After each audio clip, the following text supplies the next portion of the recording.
Bismillahirrahmanirrahim. Naam, tunazoziona hapa juu ndizo ambazo kwamba ni irabu.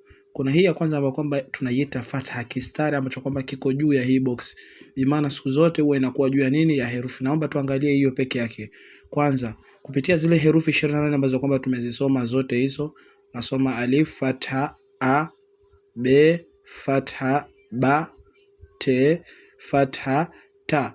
Kisha hapa chini ni kwa mifano zikiwa zinashikanishwa hizi herufi kutengeneza neno.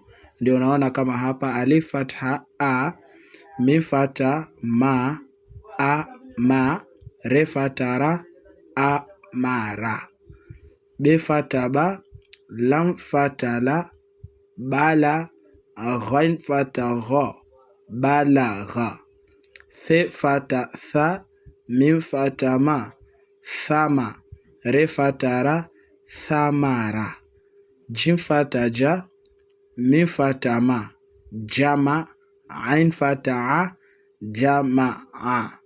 Naomba tafadhali na wewe jaribu kunisomea hii hapa zikiwa herufi zinashikanishwa kutengeneza neno. Wajazakumullah khair.